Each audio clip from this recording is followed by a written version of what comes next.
Hello guys, Krishna संघ योगा में आपका स्वागत है।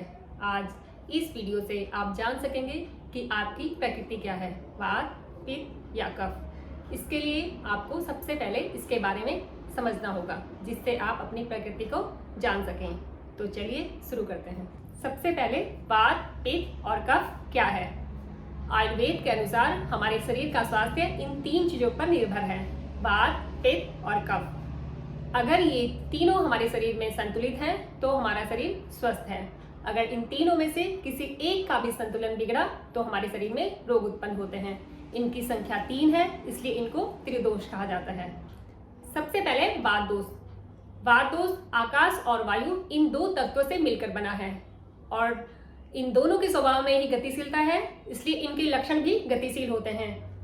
हमारे शरीर में होने वाली कोई भी गतिविधि वात के ही कारण होती है और जो खाली स्थान होता है शरीर में, जो हमारे शरीर में खाली स्थान होता है, वहां पर वायु पाई जाती है। अब है वात का हमारे शरीर में कार्य। हमारे शरीर में होने वाले कोई भी गतिविधि जिसमें गतिशीलता या मूवमेंट होता है वो वात के ही कारण होता है। जैसे शरीर से पसीने का निकलना, मलमूत्र निकलने की प्रक्रिया, शरीर में होने वाला रक्त संचार वात के ही कारण होता है और वात के ही कारण धातुएं अपना अपना कार्य सही से कर पाती हैं। और जिस शरीर में वात दोष ज्यादा पाया जाता है वो वात प्रकृति का होता है। अब है वात का शरीर में स्थान। वात का शरीर में स्थान है कॉलन या पेट। इसके अलावा छोटी आंत, बड़ी आंत, जांघें, पूरी टांगे और हड्डियों के जोड़, कमर, नाभि से नीचे वाला हिस्सा पेट का, ये वात के मुख्य स्थान है। अगर हमारे शरीर में वात संतुलित है तो हमारे शरीर में रक्त का संचार और मल मूत्र निकलने की प्रक्रिया ठीक तरीके से होती है। अगर इसका संतुलन बिगड़ता है तो इन सब में प्रॉब्लम होती है, जिससे रोग उत्पन्न होते हैं और वो व्यक्ति वात प्रकृति वाला माना जाता है।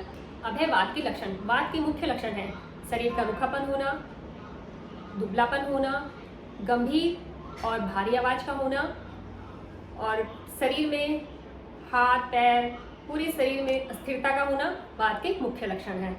जिस शरीर में वात रोग ज्यादा होता है, वात की वजह से अगर वात शरीर में असंतुलित हो गया तो उसकी वजह से हमारे शरीर में 80% रोग उत्पन्न होते हैं, इसलिए इसको संतुलित करना बहुत जरूरी है। अब है पित्त दोष। पित्त दोष जल और अग्नि इन 2 तत्वों से मिलकर बना है। जो शरीर में गर्मी उत्पन्न करते हैं वही पित्त है और जिस शरीर में पित्त की कमी होती है, पित्त असंतुलित होता है, वो पित्त प्रकृति का होता है। अब है पित्त का शरीर में कार्य। यह हमारे शरीर में होने वाले उत्पन्न एंजाइम और हार्मोन्स को नियंत्रित करता है।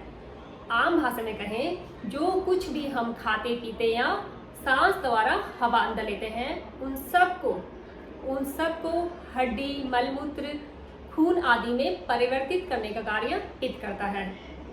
और इसके अलावा बुद्धि, साहस, खुशी भी पित्त के माध्यम से ही होती है। और अगर हमारे शरीर में पित्त की कमी होती है तो समझ लो पाचन अग्नि में कमी।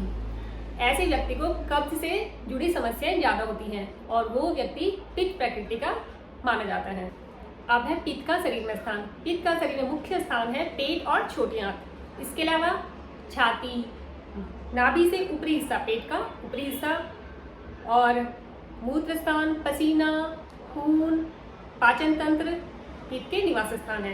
अब है पित्त का शरीर में स्थान। पित्त का शरीर में मुख्य स्थान है पेट और छोटी आंत। इसके अलावा छाती, पेट का मध्यम भाग, इसके अलावा पाचन तंत्र, खून, पसीना पित्त के मुख्य स्थान है। अब है पित्त के लक्षण। पित्त प्रकृति वालों के मुख्य लक्षण है गर्मी का बर्दाश्त न होना, उनके शरीर का कोमल व स्वच्छ होना, हड्डियों का ढीलापन होना, पसीना, मलमूत्र अधिक मात्रा में निकलना, गर्मी का बिल्कुल बर्दाश्त न होना और शरीर के अंगों में तेज बदबू का आना पित्त के मुख्य लक्षण है। जिन व्यक्तियों का पित्त असंतुलित होता है उन लोगों को 40% रोग उत्पन्न हो जाते हैं उनके शरीर में, इसलिए पित्त को संतुलित करना बहुत जरूरी है। अब है लास्ट कफ दोष। कफ दोष जल और पृथ्वी इन 2 तत्वों से मिलकर बना है। पृथ्वी से कफ में स्थिरता और भारीपन आता है और जल से तेलीय और चिकनाई वाले गुण आते हैं। अब है कफ का हमारे शरीर में कार्य। कफ हमारे शरीर को मजबूती और इम्यूनिटी क्षमता बढ़ाने में सहायक है।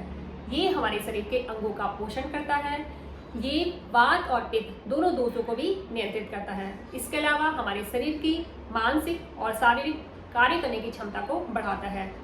इसके अलावा शांति, खुशी, धैर्य, क्षमा आदि कफ के गुण हैं। जिस शरीर में कफ की कमी आती है तो दोनों दोष, वात और पित्त दोनों दोष अपने आप ही बढ़ने लगते हैं और वो व्यक्ति कफ प्रकृति का होता है। अब है कफ का शरीर में निवास स्थान।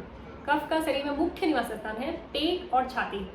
इसके अलावा हड्डियों के जोड़, पेट का ऊपरी हिस्सा, गर्दन का ऊपरी भाग, सिर और हड्डियों के जोड़, और इसके अलावा वसा में भी कफ का निवास स्थान है।